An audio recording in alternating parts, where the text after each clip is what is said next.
couple hundred million a year.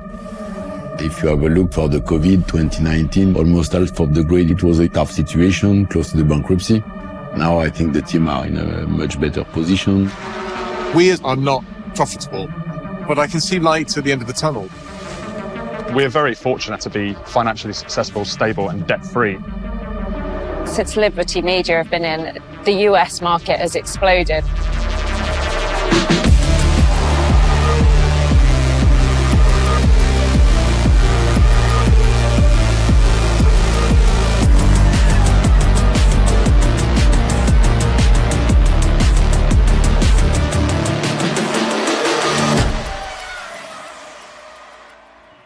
Hello everyone and welcome to this new video. First and foremost, Happy New Year and best of wishes to all of you.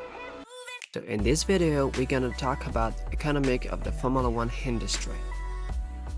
So let's dive into it. As you might be aware, Formula One ranks among the priciest sports globally. Formula One is clearly a multi-billion-dollar industry. To give context to your perspective, the Formula One business generates 1.5 billion euros annually, with a sales growth of 9.2% each season. But let's go into even more depth. Let me give you some key numbers to help you understand. A Formula One car costs around 20 million, but this is only applicable if you are a constructor like Ferrari or Mercedes. If you are a customer team like Red Bull or Haas for instance, you need to add an extra 15 to 20 million to your budget for one of those engines depending on the supplier. In 2021, F1 and the FIA chose to address the budget issues differences between the leading teams and the less prominent ones. In that year, the budget for a top team like Mercedes or Red Bull was around 300 to 400 millions, compared to 150 millions for the teams at the bottom of the grid. Let's just say these disparities created a significant gap between teams due to the cost of development, but I will discuss these details later, don't worry. But now, let's return to our ship. To address this, the FIA implemented a budget cap. The initial cap was set at 150 million in 2021, with a 5 million euros reduction the following year to close the gap between the teams on the grid. Let me give you an important note. The budget cap is calculated on the inflation, so it may vary between seasons, but it's been consistent so far. This budget cap is made to prevent the overspending and reduce the cost of development. Sustainability also impacted the decision to introduce the cost cap, encouraging teams into saving rather than being wasteful. But how does the F1 budget cap work and what is included? Well, each team must pass an audit, with regular discussion throughout the year between the teams and the FIA.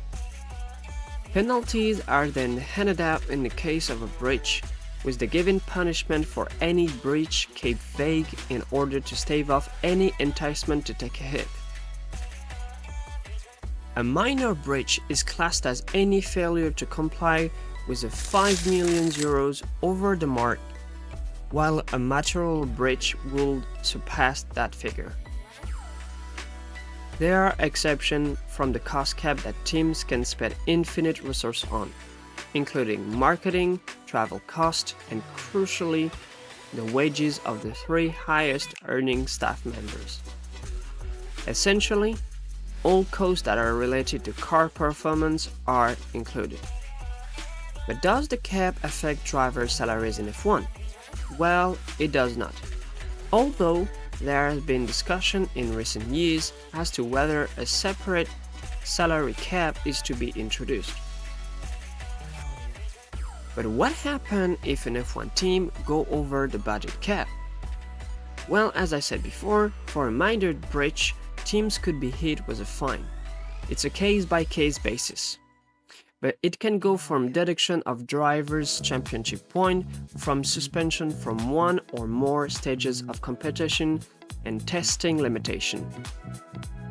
Punishment for a material breach extend to exclusion and suspension from the championship.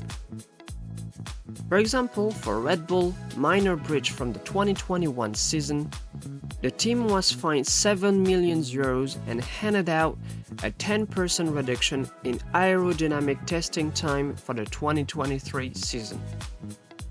With that part settled, let's explore the car itself and its development. So as I said, a Formula 1 car costs around 20 million, but that includes many parts of the car. To help you understand how the team shared their budget, here a graphic.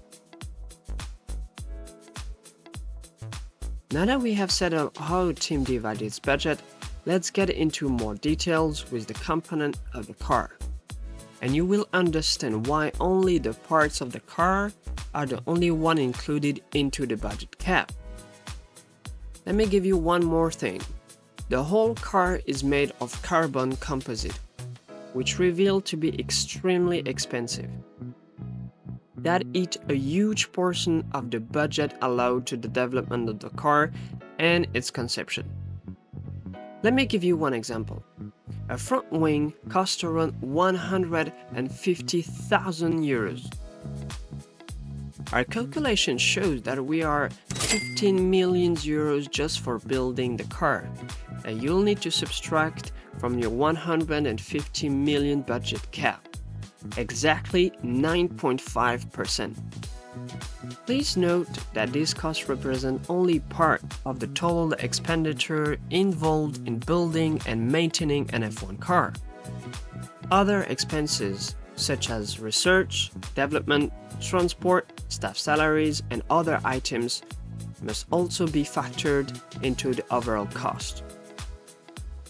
Regarding expenses, last year was no different, with significant damage as illustrated here.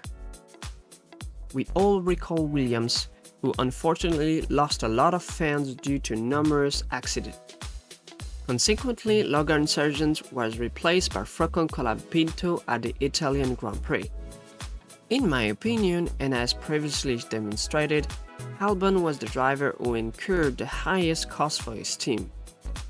I must admit, I never understood why people are more lenient with Albon simply because he contributed more points to the team. To be entirely fair to Albon and to some extent Colapinto, both drivers incurred significant cost. As we've seen last year, Williams faced budget issues due to the budget cap and had to use replacement pieces to rebuild their car.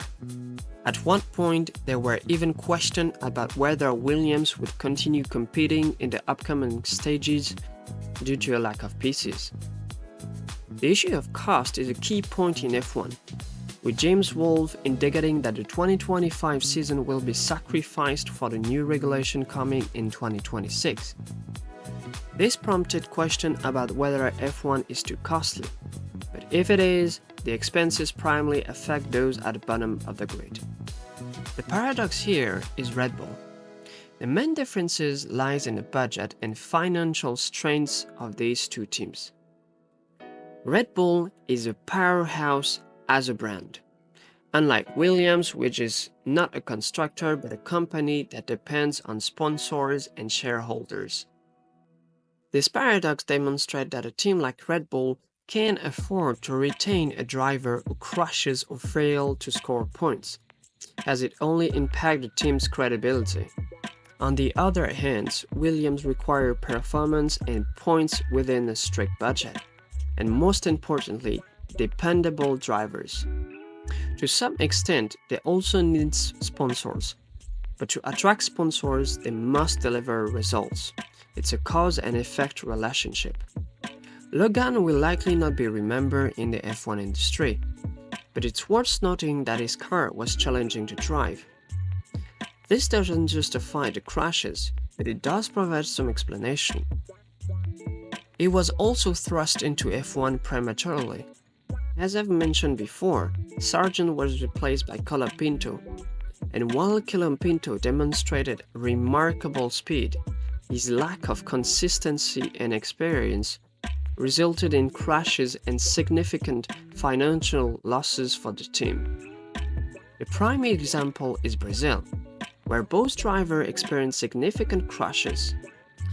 In a video produced by Williams, the car was brought back to England, revealing its disastrous condition and the challenge of rebuilding it in time. Let me give you one example. In this clip, a French Formula One driver from Red Bull caused a crash during testing that cost around 2 million euros. According to Red Bull's annual report, the profit from an entire season is just 1.2 million euros. So expenses can escalate quickly. These highlight the contrast between large and small teams, where the main differences are the budget and brand power. Having completed the first part of this explanation, let's delve into why F1 underwent such revolution. In 2017, Formula One needed a swift transformation, as its audience was quickly dwindling and interest was fading, primarily because of one person, Bernie Ecclestone, the chairman of F1, who held a notably conservative view on exposing the behind-the-scenes element of the sport. In 2017, Liberty Media Group acquired F1, leading to Bernie being ousted and the introduction of new personnel. A significant appointment was made with Ross Brawn taking the role of Formula One marketing and operations. From that moment on, Ross started focusing on enhancing F1 visibility globally. But how did Liberty Media leverage Ross's expertise to enhance F1 visibility and attract a younger audience? To accomplish this, F1 and Netflix created a show called Drive to Survive, which reveals the behind-the-scenes aspect of the Formula One industry, featuring team principals and, most importantly, giving drivers a platform to speak. The introduction of Formula One attracted new waves of fans, primarily newcomers, and currently, Formula One stands as one of the most popular sports globally. But how can I talk about Formula One without talking about sponsors? Another huge part of F1 business. Over the past 10 years, the landscape of F1 has significantly transformed, attracting numerous new sponsors, such as Coca-Cola, AWS, DHL, Lenovo, and so forth. More recently, LVMH and TAG Heuer have joined the F1 scene, indicating a growing interest from brands seeking to associate with F1 to reach new markets. Over this decade, the number of global sponsors increased from 4 to 10, highlighting the rising interest of brands in partnering with the F1 business. But how F1 make it profitable for their business? Well, as new fans arrived, demand surged, prompting F1 to assemble a range of offerings, including general admissions and various activities like pit stop drills and concerts. F1 also prioritized collaborating with local partners to boost the local market and encourage locals to attend the Grand Prix weekend. But what about F1 teams? Well, for the teams, it's primarily the result that attracts sponsors. In less than 8 years, the impact of success can have on an F1 team is huge. It also highlights the general appeal for brands to be displayed on the F1 cars. But how can I talk about Formula One without talking about investment? In the past decade, many new racetracks have emerged. The two most notable ones are Miami and Las Vegas. But why did F1 choose those locations? Well, Liberty Media Group is an American group. And what's the American motto? Entertainment. These two new Grand Prix events deliver just that, especially Las Vegas, which has attracted significant TV coverage, influencers, big stars, and sponsors willing to pay substantial amounts to be featured either on screen or at the event itself. By building this Grand Prix, building all of this, how much did it cost? Well, it cost around 500 million euros to build. When you see these figures and the investment being made to host a Grand Prix, it's clear that F1 is a thriving business. The owners want more racing and more spectacle continuously. As highlighted in this video, Formula One is an expensive yet lucrative industry that will keep flourishing as new fans enter the motorsport realm. It's encouraging to witness the increasing interest from fans, brands, and promoters entering the sport's vitality and future. However, a downside is the investment in flashy new tracks, which might come at a cost of the traditional tracks like Spa that we, as fans, love and cherish and do not wish to see removed from F1. Thank you for watching this video. If you have any advice, I would appreciate it if you could write it in the comments.